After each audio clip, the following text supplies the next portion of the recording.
Никель Макс, какой-то там, я уже не помню, потому что он проходил давным-давно, если честно. Будут еще конкурсы, розыгрыши, но, ребят, в последнее время не будет видосиков. Я сейчас запилю еще, наверное, по одной, по-другому видео каким-нибудь новеньким видосик. Да и все, ребят, потому что мне через сколько?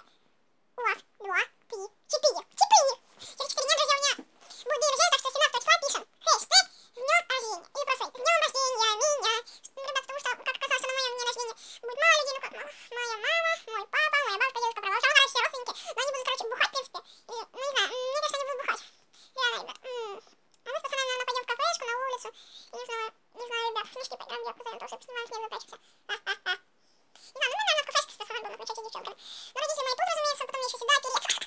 Короче, капец, друзья. Ну, я буду очень рад, если вы поставите мне по лайкусику. Ну, в принципе, кто меня сейчас посмотрит, когда это видео выложится. Поставите по лайкусу. Пойдёшь. Так, в принципе, все. Ну, напишите, конечно, комментарий или лайк. Ваше дело, ребят. Ладно, ребят, пишем 17-го или сейчас с днем рождения. Мое имя Сергей. Серый. Сережа. Сережка, не знаю, как хотите называйте. Ребят, просто ставим небольшой просвет, а то я уже медику наелся. Ребят, я сейчас просто Кера, смотрите, я сейчас просто, нафиг, будут в кофте и в носках. Ну, все реально, думаю, будет дискотека, но все-таки нас просто там поддержали, ребят, 5 минут или 10 именно. И нас, наверное, час поддержали, ребят, ну, может и больше. Вот, короче, там обычный КВН был. И главное, меня заставили в нем участвовать, потому что все, ну, фактически в моем классе все знают, что я как-то снимаю видосики, у меня подписчика, ну, так, нормально, 30 с чем-то. Все в моем классе это знают, и почему-то нафиг они сказали заучить, что я могу участвовать в КВН, потому что меня знают многие. Вон на куртке лежит.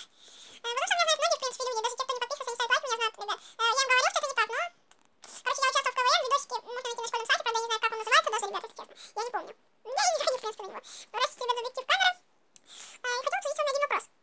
Почему такая хорошая активность? Не, не прошу, чтобы была плохая или там средняя, ну реально офигенная. По видосам всего, по-моему, 1 дизлайк, или 2 дизлайка, 3 или 4 лайка. Это вообще офигенно, друзья. Ну, наш рекорд, я знаю, 15 или 14, мы под моим первым видосом набирали. Друзья, сейчас выйдет небольшой видосик. Ну, всем пока. Эй, кстати, насчет конкурса. Конкурс будет проводиться примерно плюс-минус на 14 дней, наверное, от моего дня рождения. Ну, короче, где-то в декабре еще. Ноябрь, декабрь, октябрь и январь, по-моему. Не помню, надо повторить. Ладно, ребят, что с вами был